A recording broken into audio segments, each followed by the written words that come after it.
Good afternoon and welcome to Pakistan Today News from our London studio. I'm Chris Taylor. We begin in Islamabad, where the government has formally invited opposition parties for dialogue aimed at strengthening and advancing the Charter of Democracy. Advisor Rana Sanaullah told the Senate that political cooperation is essential to avoid confrontation and a prolonged political deadlock. He stated that the government remains open to discussions on both democratic and economic matters. However, he noted that the reluctance of PTI founder Imran Khan remains a significant obstacle to meaningful talks. Opposition leaders, meanwhile, continued to criticize the government over restrictions imposed during recent protests. They have called for the formation of a parliamentary committee to oversee Imran Khan's medical treatment, insisting they are not seeking special concessions but fair trial conditions. The political temperature remains high as both sides exchange sharp remarks in parliament. A key development is expected later this week, as a government delegation is set to meet opposition leader Mahmood Khan Achakzai in Islamabad.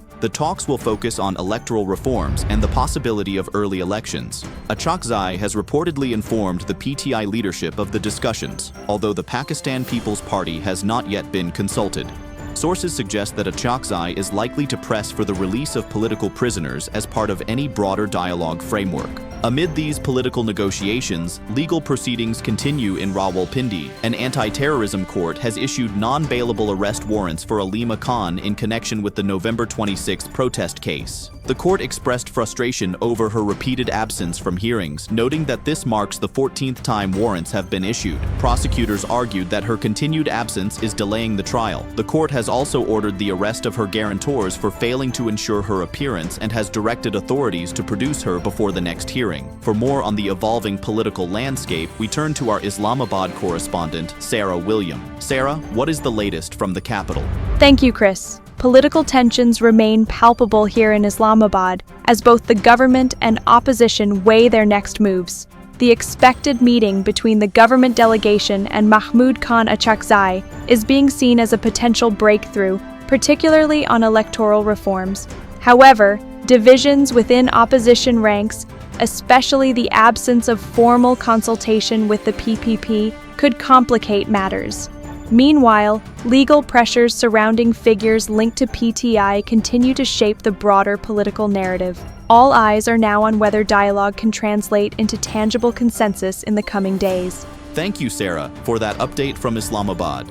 Turning now to Karachi, where the Senate witnessed strong objections from the Pakistan People's Party over recent remarks about the creation of a separate Karachi province.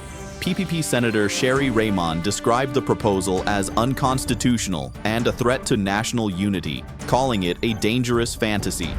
The controversy follows a resolution passed by the Sindh Assembly declaring Karachi an inseparable part of Sindh and opposing any division. Lawmakers from both sides debated the issue vigorously, while MQMP leaders clarified that they do not seek to split Sindh, but support administrative reforms within provinces. The debate highlights ongoing sensitivities surrounding provincial autonomy and governance. On the diplomatic front, Prime Minister SHEHBAZ Sharif has arrived in Doha for a two-day official visit aimed at strengthening ties with Qatar.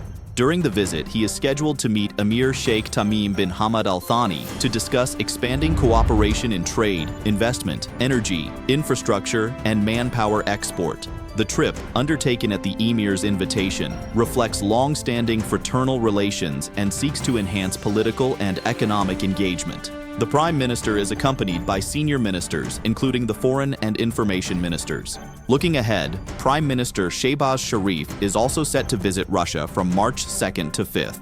During his trip, he will lay a wreath at the Tomb of the Unknown Soldier in Moscow and hold talks with President Vladimir Putin focusing on energy, trade, and strategic cooperation. The premier is expected to attend the Pakistan-Russia Business Forum, meet Pakistani students, and visit cultural landmarks, including the Hermitage Museum in St. Petersburg, before returning home.